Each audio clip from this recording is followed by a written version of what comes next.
4th of July. It is Friday, July 3rd. Tomorrow is the 4th of July. I don't know about you. I hope you're with your family or your friends having a wonderful time. Do not be afraid to say that you are a patriot and that you are proud to be an American. We need that more than anything right now. My 4th of July is going to be a little bit different. I live in California. I've told you guys before. Los Angeles County was in full line to start reopening. We started reopening indoor dining, bars, more retail shops were open, and they were starting to lax back on the restrictions. And then all of a sudden, we saw our largest spike, especially in LA County, of coronavirus cases than we have seen.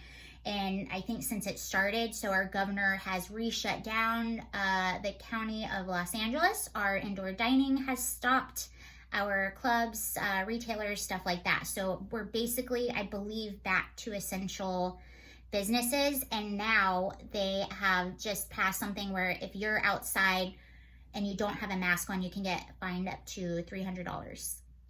And that's your first offense. I believe your last one is $5,000. So it's a little bit different here. I sort of gave my thoughts on that and the irony of everything a little bit in this video I put on my Instagram. At the start of the whole situation, California was killing it. As he started to open back up and shut down again, I guess, and I don't know what happened. Another look at the massive sea of people. Massive crowd. Got a large crowd coming your way. Go southbound. I was joking. I know it's not just because of that. I'm just making a joke. You have to sort of take that into account. Trust me, I walked down the streets. I saw people at bars not distancing, kind of just all up on each other. So I know it's not just that, but I had to make a little joke about it. I mean, the irony. But that's not what this video about. This video, I wanted to talk about cable news. If you heard, I think it was last week, Tucker Carlson, his 8 p.m. show was the highest viewed show in cable news history, and that's huge. And if you look at the top 10 on that chart, basically Fox News just dominates it. And the interesting thing about that is typically Fox News will dominate among the older crowd, but they actually dominated between the ages, I think it was like 24 to 50 or something like that. And that is prime demographic for advertisers and all that kind of stuff. And all the top shows, it was the Ingram Angle, Hannity, I think The Five was up there, and a few other shows. And then CNN and NBC were sort of at the bottom of the top 10. I can't remember if I saw Chris Cuomo on it. Wait, Cuomo, Don Lemon had average audience. Okay, Don Lemon definitely wasn't on it. And I'm curious as to why. And what I really think it is, I'm going to play you a few clips from Chris Cuomo and then talk about Tucker a little bit. I watched Tucker last night, and I'll tell you this, like average Americans, we're seeing what's going on in our cities, and we're seeing the media try to spin it in a way that just doesn't seem right. And at this point, Tucker Carlson is telling the truth. He's calling it out like it is. He's calling out the criminals. He's calling out the vandals. He's calling out the looters. He's calling out the murderers, and is actually telling the truth on his show and is not afraid to do it. And you can disagree with me all you want, and maybe you don't think he's telling the truth. Maybe you think he's too much.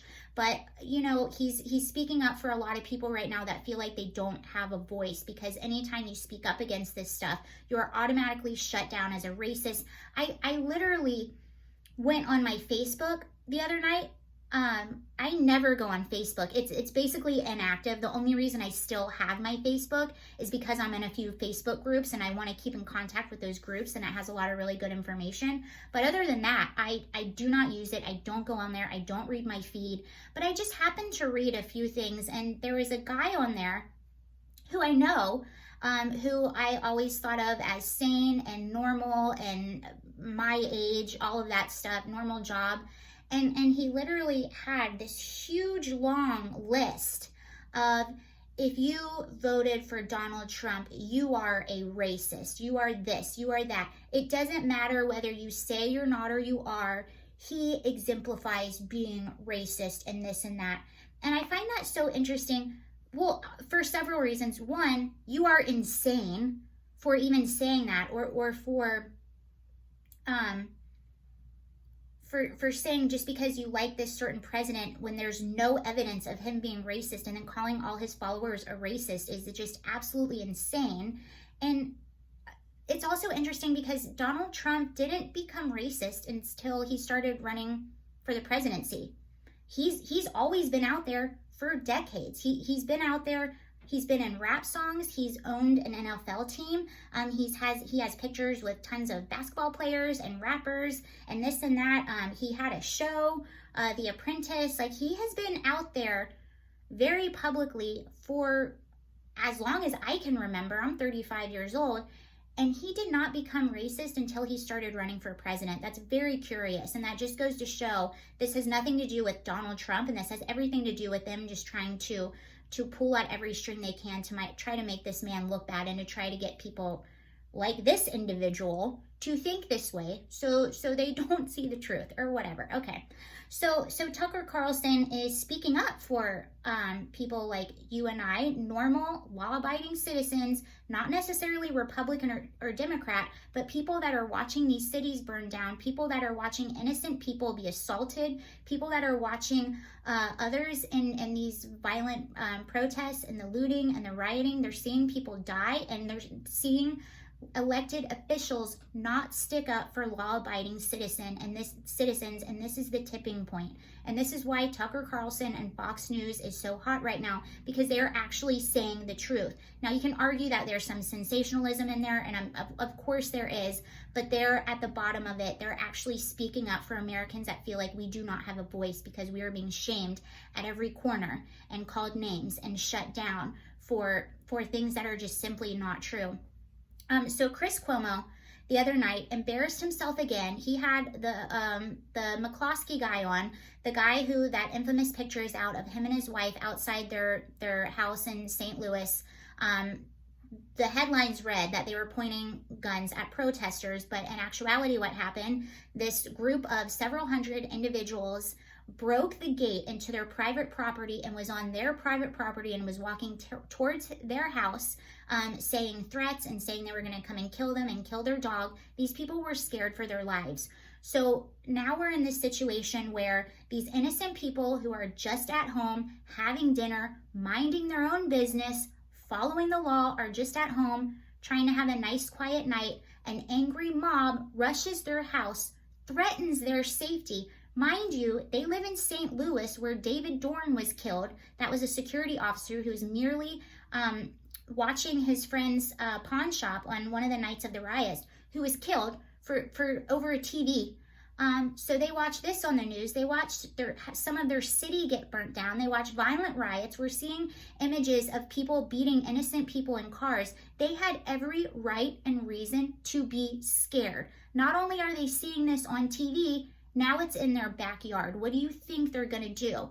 So now we're demonizing law-abiding citizens for simply protecting their house. They did not go to these people. They were not agitating these people. These people came to them. So this is what happened on Chris Cuomo. Counselor and Mr. McCloskey / counselor, we can talk about the legal rights and the facts. I want to talk about not having a right, but whether or not something is right first, which is, how do you feel about becoming the face of political resistance to the Black Lives Matter movement? First of all, that's a completely ridiculous statement. I'm not the face of anything opposing the Black Lives Matter movement. I was a person scared for my life who was protecting my wife, my home, my hearth, my livelihood. I was a victim of a mob that came through the gate. I didn't care what color they were. I didn't care what their motivation was. I was frightened, I was assaulted, and I was in imminent fear that they would run me over. To be clear, did anything happen to you or your property? Did anything happen? Yeah, my life has been ruined. No, we'll get to that, Mr. McCloskey. I don't mean to cut you off, but I'm saying that night, did anything happen to you, your family, or your property? Yeah, it's called social intimidation. It's called terrorism. Chris, what's the definition of terrorism? To use violence and intimidation to frighten the public. That's what was happening that night. It's what happened to me, and that's the damage I suffered. That's what happened on Chris Cuomo, and you can see it's just absolutely despicable, and this is why people do not want to watch CNN anymore. And the interesting thing is, so Chris Cuomo sort of came under fire about a month and a half ago because he allegedly had coronavirus and had to be quarantined in his house for however long it took him to get better. He wasn't supposed to even see his family. He was in the basement of his house. Well, during this time, while he's simultaneously reporting to CNN that he is quarantined in his basement, he's like, oh, it's getting worse, and I think my wife might have it, and this and that and this. Right in the middle of that, he gets seen outside of his house with his family, not at the house he lives in, at a house that he was building, not the house he was quarantined in. He was with his wife, another woman, and his kids, and he got busted outside. Okay, so this happens, and this sort of, he came under fire a little bit, but eventually it just kind of went under the rug. Nobody really talked about it again. CNN never really acknowledged it publicly. Chris Cuomo never really acknowledged it publicly. He just kind of kept going on with his show. It was a little bizarre. And a little entitled, if you ask me, to not explain to your viewers what actually happened. They just sort of doubled down on the narrative. Even after this happened, on his show, they sort of had him coming out and revealing. They had him coming out of the basement for the first time and seeing his family for the first time, and they all just hugged and while all of this stuff happened about a week ago. Like, we know they were out of the house together. It's basically a reality show at this point. That was a complete reality show. And they never came out and said it. But interestingly, so I'm sorry if this is jumbled. There is a point. So this happens on CNN. He's interviewing McCloskey. That happened. But I also want to play you in the middle of the Chris Cuomo coming out of his house debacle during the quarantine thing.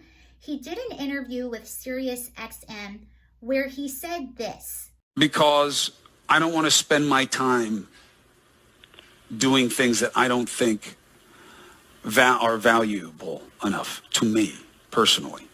Like what? Well, I don't like what I do professionally, I've decided. I like doing this show. I like talking to you guys. But I don't value indulging irrationality, hyperpartisanship.